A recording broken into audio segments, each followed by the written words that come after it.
I would say the major switch was 8 to 9 years ago, getting off of autopilot and starting to live consciously. Mm. And that switch was when I hit my rock bottom. It was simply a point in my life where my trauma had stacked and stacked and stacked to where you just can't hold anymore, right?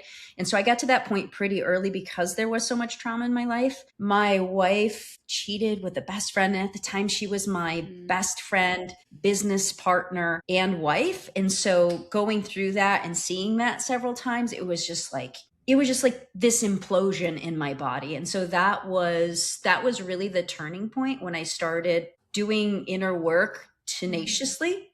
And it took me 8 years full time on this journey to finally figure out how to really start to tune in to who I am and be regulated and like really make that shift. Welcome back to Unpacking the Closet. I'm Jerry. And I'm Caitlin.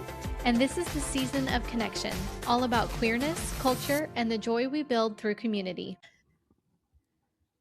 Tiff Florentine is a veteran ex-CIA officer, American Gladiator finalist, and fulfillment coach. And somehow underneath all of that, she was struggling in love and never feeling truly at peace. Today, she's here to talk about what it actually takes to stop hustling for worthiness and finally feel like enough. Thank you so much for Welcome. being on. Yeah, thank you for having me. We're so excited for this episode. When Jerry Lynn showed your stuff to me, I was like, oh my gosh, I cannot wait. Like, I was so excited. I was so happy that you were able to do it and that we could find a day. So yeah, I can't wait to get into this. Yeah. I'm going to jump right in. So Tiff, your resume reads like 5 different people's lives. Like Air Force, CIA, management consulting, American Gladiators, and now fulfillment coach. How do you explain who you are to someone who's meeting you for the first time? Well, that resume is all made up. It really does sound like it. I simply explain that essentially I say that my life has had many layers, many different paths, but it's all come together into this perfect intersection it's all brought me to this point to being completely in my purpose right now and very fulfilled with what I'm doing, which is I help powerhouse women like executives, entrepreneurs, leaders. I help them break painful relationship cycles. And so really, honestly, it's such an interesting question. Like, how do I introduce myself, essentially, is what you're saying. And now that I feel extremely worthy in who I am and somebody asks who I am or like, tell me about you, I keep it very surface level until they ask a follow-up question. Because I tend to find out people don't really care. Like, if people care, they really ask you. And old me would like give credentials and go through a few things. Now I'm like, oh, I'm Tiff. I just have an online business. I think that's smart. You know, because you're right. I feel like it's kind of like the how are you question. Like, how are you? People are like, they're always going to say good. Yeah. It's the follow-up, right? If somebody asks me like pointed follow-up questions, then I share. Really like seeing people takes skill and it takes capacity and it takes interest, and people are on autopilot. And so it's very rare when someone says like, oh, like, what do you do? Maybe the question, right? Or like, tell me about you. But it's so rare that someone says, tell me about you. Yeah. So yeah, I used to, and this was a shift about probably 8 to 10 years ago. I stopped offering until there was a follow-up question. That was a big shift in like my sturdiness and worthiness, which felt really good. There wasn't this assertion, see me, right? I'm like, they'll ask if they really care. Yeah.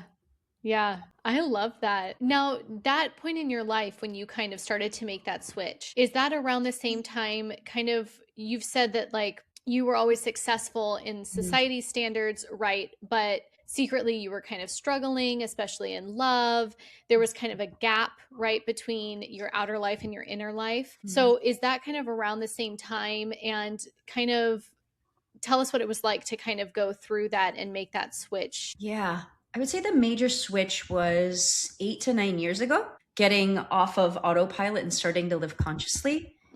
And that switch was when I hit my rock bottom. It was simply a point in my life where my trauma had stacked and stacked and stacked to where you just can't hold anymore, right? And so I got to that point pretty early because there was so much trauma in my life. My wife cheated with a best friend. And at the time, she was my best friend, business partner, and wife. And so going through that and seeing that several times, it was just like this implosion in my body. And so that was really the turning point when I started doing inner work tenaciously. And it took me 8 years full time on this journey to finally figure out how to really start to tune in to who I am and be regulated and like really make that shift. Yeah. I feel like a lot of listeners would be able to, in some way, kind of relate to that. I know that I do. I had a like long-term relationship that was 5 years. Geraldine, you've also had a relationship that ended not well. It's very hard when you go through a relationship that is maybe toxic or something in some capacity, right? Mine was kind of the same thing. It was a little bit of like emotional trauma, and there was definitely cheating and things like that. And you get done with something like that that's been so a part of your life for so long, and it does feel like you're like, who even am I? How did I let myself into this situation? Like, who am I without this person, without this life? How do I rebuild? Where do I even go from here? And it does take, I think people don't like to talk about how long it really does take. But if you really are doing the work and you're not just jumping into the next thing to not think about it and to numb yourself, it takes a long time to get through that and really, really work in it. And I was the same way.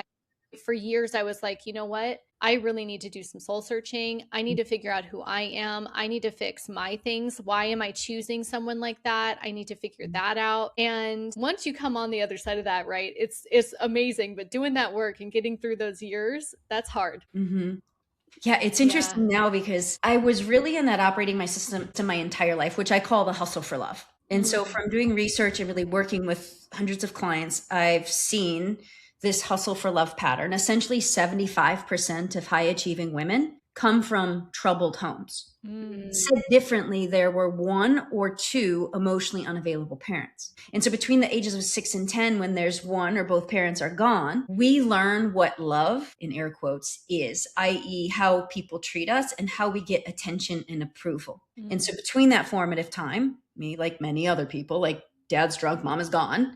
If you were to hand me a crayon at that age and like, what's love? I would have been like, oh, like nobody's there. Push down your needs, tolerate mom and dad fighting, tolerate dad drunk, mom's gone. Like that would be love, tolerating, settling, and survival energy oozing out of my nervous system, the lump in the throat, the bricks in the chest, the pit in the stomach. And so from that survival energy, stacking survival energy, because I didn't run from the threat, right? When there was that threat in the household, I didn't run from the tiger. I didn't fight the tiger. I just stuffed it down. Yeah. When you go through trauma for decades, like dad dying in my arms, military, getting hunted for being gay, like trauma with my wife, it just stacked and stacked. That's when I got to my point where I was on the ground like a snail, like ready to pop. And so I share all that because I see that across my clients, which is that hustler for love, i.e. I look externally to figure out who I need to be, putting others first, how I need to speak, pushing my needs down, all these things. Like love is coming externally. And so I believe that like all of us have that core wound at us, in that trigger that causes all those nervous system responses. And honestly, I only worked on myself 8 years full time because I had the wrong tools for the job. Yeah. Right. I'm chasing, like my first girlfriend when I was 17 had a boyfriend. My wife had a partner when I'm with her. I was chasing someone in a 4-year situationship who lived with her ex. Like, it was constantly, I knew love as this survival energy and settling. And so when I hit my rock bottom, it just propelled me, because when the body feels unsafe, the mind takes over to try to create safety. And so my core pain point, the reason I couldn't go on, I couldn't focus on building my company. It was like this epic company, I had employees. And so I was lucky that it was running itself full time and I could work on myself full time. And so therapy, books, retreats, my Eat, Pray, Love era in Bali. And you said it takes a long time, and I'll push back on that. It takes a long time because we're trying to solve a body-based problem with our mind. It takes 6 to regulate, release the core trauma, and then repattern putting yourself first. It's fast as hell when you have a step-by-step system and you're actually releasing that somatic energy, like eliciting it from the brainstem and releasing survival energy. So it took me 8 years to figure that out and build a system while spending $45,000 and working on it full time. Yeah, that's true though. Yeah, the right tools are everything. Yeah, we can't talk our way out of it in therapy. I love me a good therapist and we need them, but we can't talk our way out of this survival energy. And that's what's perpetuating the pattern. And there's the disconnect with the mind and the body. I'm just like, this world would be such a different place if we learn how to release that survival energy. Yeah, Yeah. definitely. And arguably, I think a lot of therapists would absolutely agree with you on that one. It's about that mind body connection. And I don't think there should be more talk about how the body keeps the score, really. Mm. You've lived in some of the most high performance, masculine coded environments imaginable, like the military, the CIA, management consulting. I mean, wild. How did those spaces shape the way you related to vulnerability? When you said all those spaces, my body went, ugh. Oh, yeah. I know. Feel it.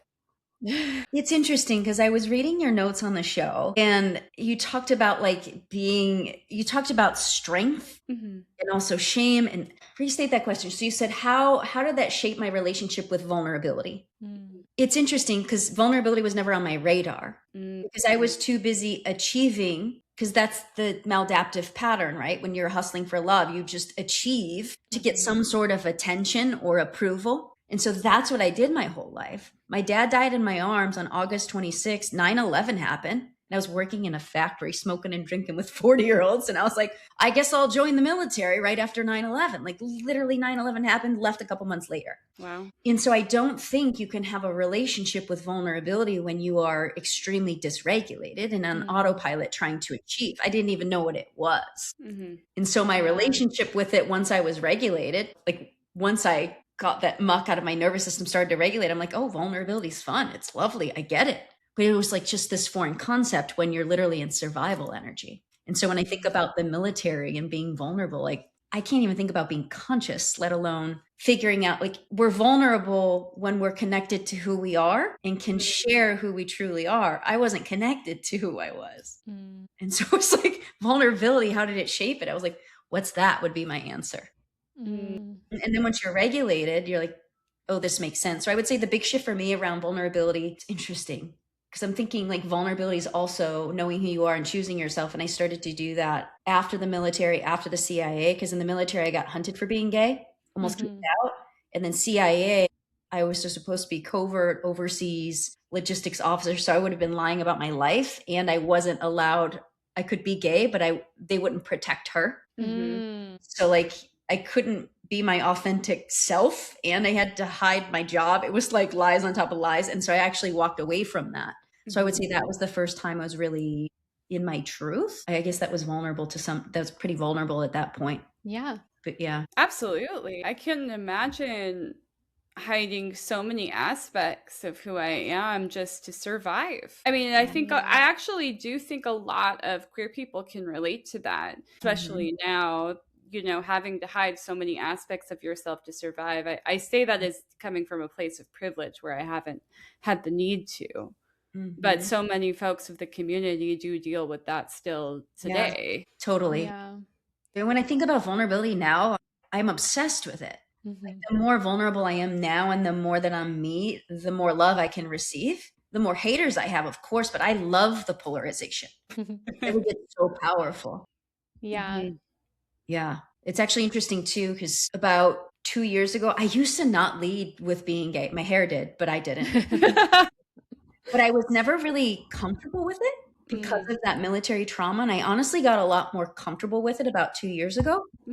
I had a friend ask me if I would be in a Queer Joy photo shoot. And I had to answer a question, why am I proud to be a lesbian? And I was like, I don't do this shoot. I'm not proud. Like, I would go. Also, my brother and my sister are gay, 3 for 3. So none of us are the type to go to a gay pride parade or like march in front. I'll like go and stand on the edges, but I was never truly comfortable. I had all that anxiety in my body from being hunted. I didn't know that. But over the last couple of years, I realize now that like I pinned that down. I'm like, oh, the anxiety is because people were literally following me in unmarked cars and threatening to kick me out. Like, makes sense. But I realized about 2 years ago with that photo shoot, when I sat down and I had to answer the question, why are you proud to be a lesbian? I was like, wow, like that's heavy because I've never felt that. And I'm like, I have a responsibility at this point because I am outspoken. I am a strong woman. I do represent the veteran community, entrepreneurial community. I have so many different layers. So I used to say like, oh, I don't want to lead with that. It's just this other thing. And now I'm like, I have to lead with that. I am a powerful woman with a voice that a lot of people don't have a voice. Like I have a responsibility to lead with that. So I did the photo shoot, and then I did a stand-up comedy set about Yes, being you did. I did. I love that. I mean, wow. I mean, that's an amazing like journey to come to that conclusion. I think there's such a beauty in accepting who we are. There's one point of accepting, and then there's another point of embracing. And it sounds like that was a really cool journey to get there. Yeah, celebrating it. Yeah. Yeah. It's really about celebrating it now and being loud and obnoxious about it. Like we need that, right? If people are shrinking and scared to be that, like the more I'm me, they're going to lean into it a little bit more. So, yeah, I take it as a big responsibility now for sure. Yeah. Now, you talked about rewiring the mind and body right at the root and not just talking your way through the patterns, but actually like really changing them at the nervous system level. Can you kind of break down for someone who maybe has been in therapy for a long time and they're still feeling stuck, they're still feeling like they're not progressing? How would you do that? What would you say to them? Glittery feathers under a full moon. Just kidding. No, that's not. I mean, I'm there. If that's what you say, I'll do it. I have so many people come to me. I've tried everything. And that was actually something like therapy, retreats, feathers under a full moon. Like, yeah. So essentially, I would say like, hell yes for you for being tenacious and working the healing modalities that are out there. I affectionately call this healing whack-a-mole, and we don't know any better. There's really no structure to the self-help industry. So good on you for trying. And then I would say we're solving the problem with the wrong tool. And so really what we need, the process as simple as I can put it, is we need regulation, and then we need the rewire, and then we need the repatterning of behavior. Because we just pinpointed it, right? Especially for women, we put other people first. That's our love operating system. So we really have to repattern. And so if the body has survival energy stuck in it, which everyone I talk to can relate, lump in the throat when we have to speak our needs, like anxiety here in relationships, pit in the stomach, I have to work through some of the nervous system muck in order to access the root, right? Because remember, when we have survival energy, my brain takes over to create safety. The body thinks it's unsafe, so the brain goes into overdrive. That's why when we have a breakup, anything else, the more survival energy we have in our body, our brain, like we're stuck in our head overthinking 80% of the time. We feel like our brain is broke. I was embarrassed, ashamed, like what is wrong with my, why am I on their social media obsessive, like constant? I felt so ridiculous. And so if we have 10% of our brain online, how much healing can we really do? Yeah. Right?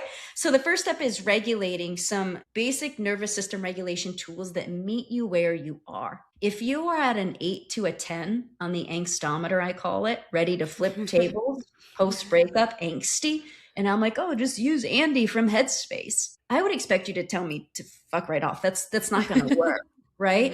So you need certain tools depending on where you are in the angstometer. And like I have like 70, 80 different shifters. You need the ones that work for you to regulate. Once you're regulated to some degree and you have trained your focus, right? So I have to train my focus to be in the moment. If I'm in the past or the future, it's causing more dysregulation, more anxiety. So once I get my brain online a bit, get some of the energy out, regulated to some degree, then I have access to actually start to heal the root with the right tools. There's a window of tolerance where we can access trauma and do it safely on our own, because we don't want someone else to be our like EMDR, we get in there all dysregulated, it can mess you up more.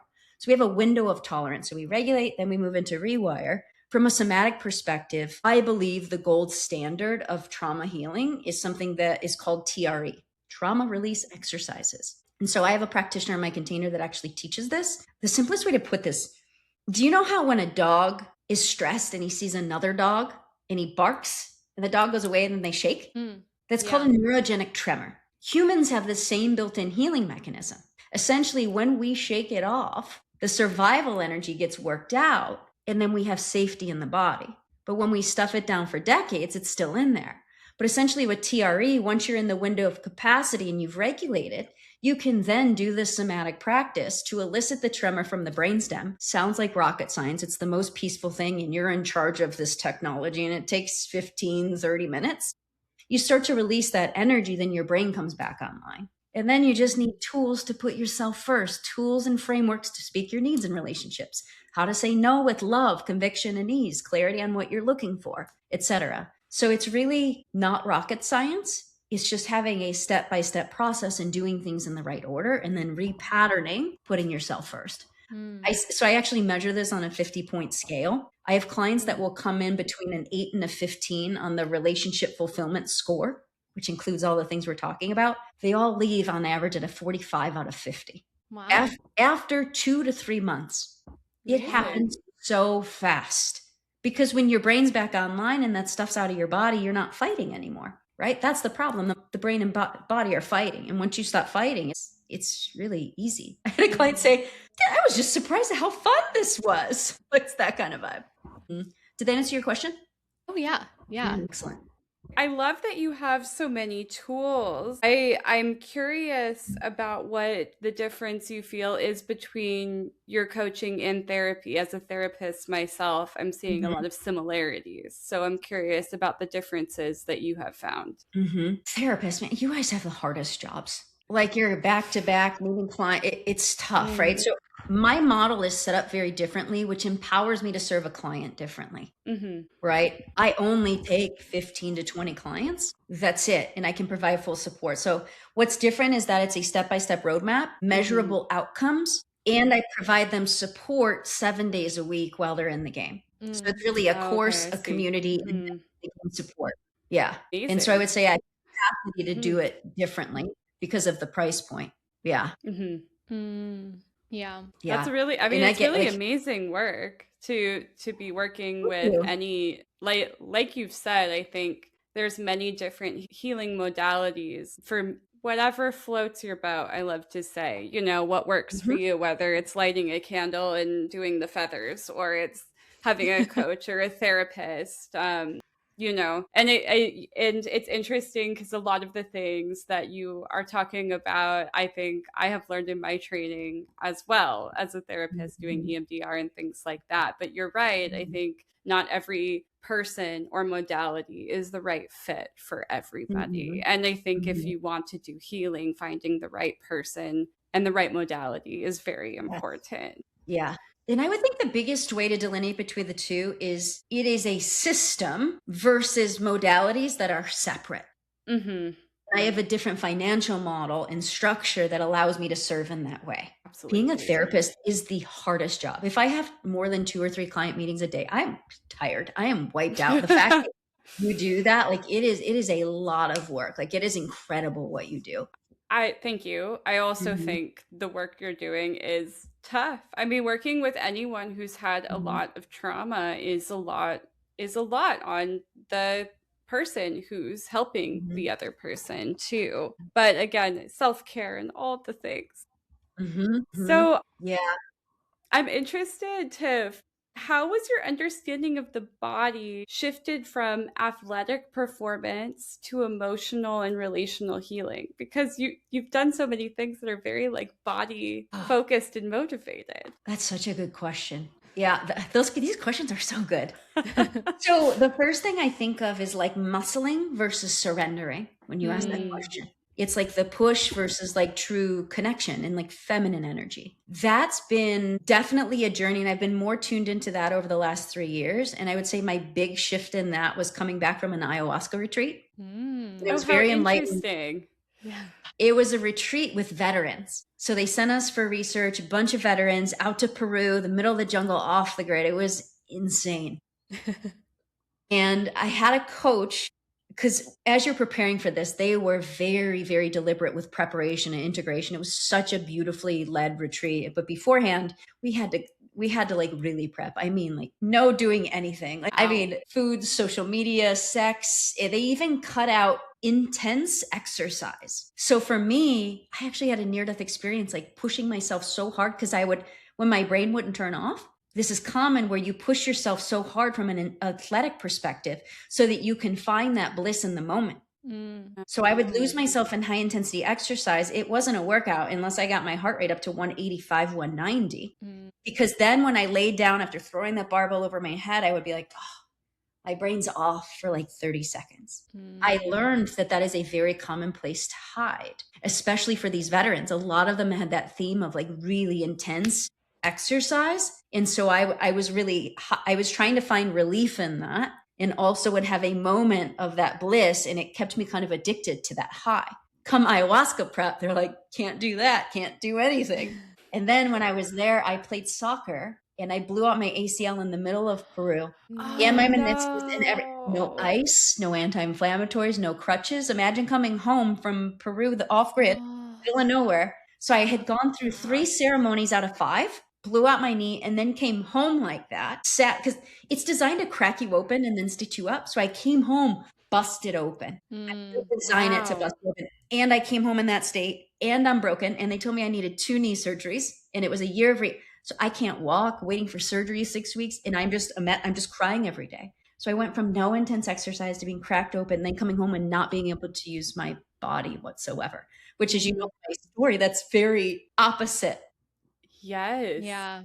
So that forced me to really sit and just truly sit in my emotions in a completely different way. I cried for 3 or 4 months. I wasn't even sad, but stuff just kept coming out until I went back to another retreat and kind of stitched things up. It was wild. And so that's when I really had this really strong connection to feminine energy and really started to lean into it more. But I think I needed all those experiences and really that understanding that I was hiding in it. Yeah. That's a really interesting experience, one, to have, but 2, also to wow. Even the understanding of hitting that kind of like high from a workout where you're like off. I think a lot of runners can relate to that, hitting like their running high of just gliding and not hitting that like thinking moment. I find that incredibly interesting because I think a lot of people do use workouts and things like that as a coping mechanism, of course. And for it to a certain extent, it's a healthy coping mechanism. But then what happens when you're using it to avoid? Because that's what it sounds like what's happening. Yeah, I think it's actually very common. People say, oh, I just do it to clear my head. So I think the over-exercising that does happen, especially with high achievers, like riding your bike for hours and hours, like the marathon running, like it is a place to hide. And they'll say, oh, it's my meditative state. I'm like, that's different than sitting in stillness. I find a lot of people that kind of hide in exercise have a problem with sitting in stillness. We all do. Stillness is scary. It's a skill we need to develop. So yeah. No, I'm curious because that kind of goes back around to what you were talking about with high achieving women and this like overachievement as a way to like fulfill something, right? What does it look like then when somebody finally breaks that pattern and the moment kind of shifts? And what does it feel like for you, for them when that has happened? And how do you know that it's real, that it's like something that's going to continue, not just something in the moment? Really, it's the development of 2 core skills. So actually track this every single week and we see it move. The one core metric and the one, is this working metric, is making decisions you love, right? So I ask them every week in a survey, did you make decisions you love this week? That means making decisions you love in the moment, and you also are at peace with the decision the next day. So I see clients move from a 1 or 2 to a 10 within 3 to 4 weeks. So that's truly a difference, like making decisions you love versus what society thinks you should do is a repatterning of behavior, and that's necessary for fulfillment. It takes the ability to be connected to the moment, connected to yourself, and say, what do I want and need? And then being able to make the decision without guilt. Before you release the somatic energy, that survival energy from the body, you can start to make the decisions. You have more awareness because you're regulating, but you can't do it without guilt. Once you get that muck out, you can do it without guilt and it's easy. But before then, you're fighting. So that's one way that we know the work is working. And then additionally, what we're talking about is moving from achievement to fulfillment from within. In fulfillment from within, it sounds like this big grandiose thing. All the things we're talking about is just a simple stacking of skills. Fulfillment is the same thing. Fulfillment is knowing my needs, my wants. It's knowing my needs and my desires, and then aligning my daily actions with my needs and desires. That's all fulfillment is. And so it takes connection to self, getting clarity on those things, and then doing those things, understanding that when I'm running my life according to my needs and desires, I'm in my full magnetic energy, like brightest version of myself. That's my greatest gift to the world. And so when we repattern these things, making decisions you love and then aligning your needs and desires with daily actions, like that's the work working. We track that week after week. And once you do that, your body's at peace. You're no longer fighting it. And so doing the opposite, of course, clients will like have a slip up. They're like, ah! Your body screams at you. Right. And so the work is working when you do those things, and you can't, I always tell my clients, like, you're screwed after 2 weeks. Like, you can't unknow this stuff. You're doomed. Like, once you know to regulate your needs, you can't ignore it. Yeah. It's easier to do these things. That's it. I love the way you put that, because truly, and I feel like I have these moments all the time, right? This is me in the podcast. I'm always like, wow, this reminded me. But no, but truly, when you said that, when you said like, what decisions were you happy with this week? And can you look back on them and you're still satisfied with that thing that you did or with that decision you made? I mean, it does kind of trigger you to think automatically like, well, what have I done this week, right? That was the first thing my brain went to. Well, what decisions am I happy with that I made this week? And am I still happy with them? Am I still satisfied? Right. And then I analyze.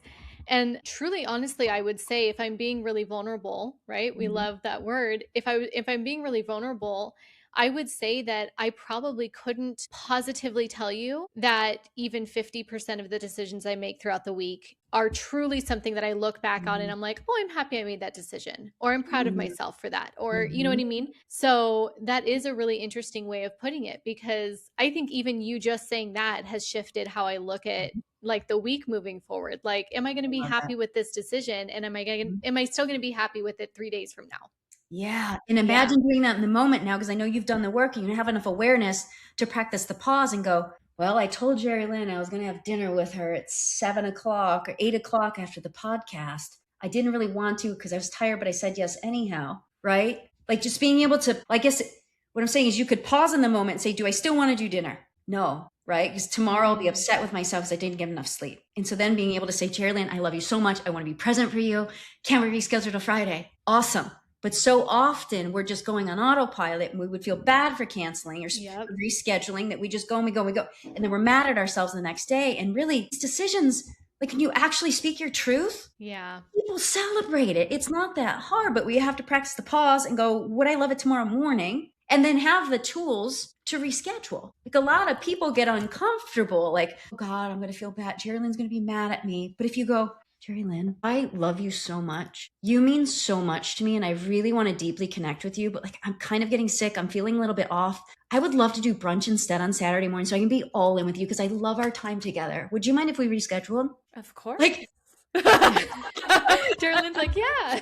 I would be like, please. Just help me twice.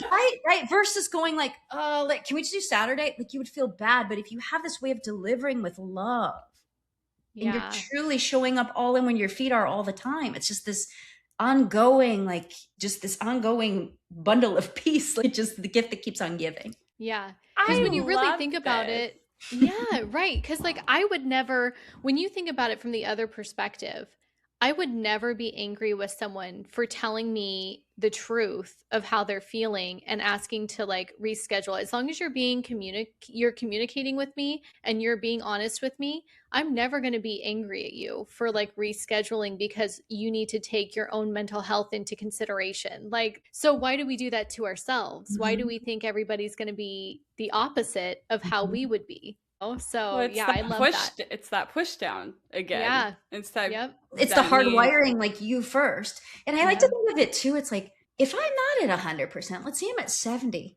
Like I owe Jerry Lynn 100%. Yeah. And who am I to think that I'm a gift at 70%? I shall grace you with my. No, I'm not that much of a gift. Like, go get your shit together. Right? So it is love when you are all in where your feet are. And when you make decisions you love, that's how you do that. So yeah, it's really profound. Like the practice of simply making decisions you love and then reflecting every single day. Like, how would I do that a little bit differently? Oh, I just would have told that person I was coming 30 minutes later. Like, it's not these like big changes we need to make. They're small tweaks, and it just takes reflection and not beating ourselves up and like enjoying that process of that constant iteration. It's those 3 A's. The awareness, accountability, and action, right?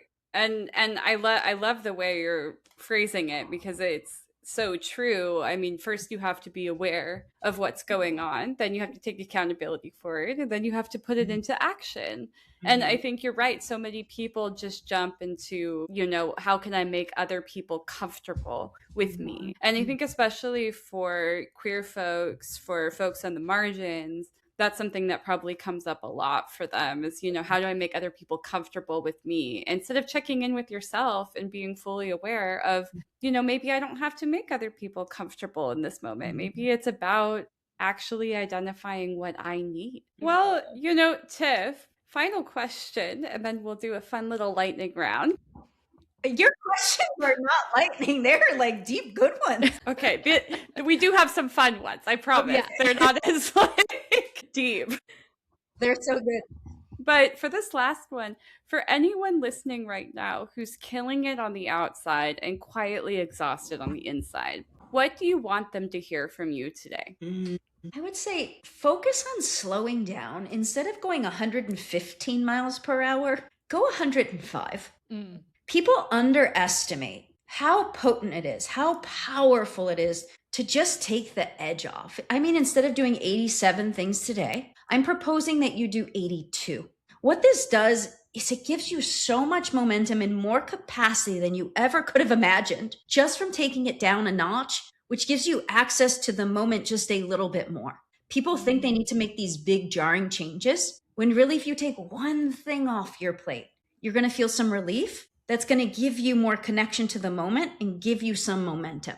So I think people believe they have to do it all and like the foot's on the gas, but like nobody will notice if you take one less meeting. It just builds that muscle of empowerment, choosing yourself, slowing down a little bit. So I would just encourage people to lean into 105 miles per hour instead of 115 to get some relief. I love that. It's more sustainable. Yeah.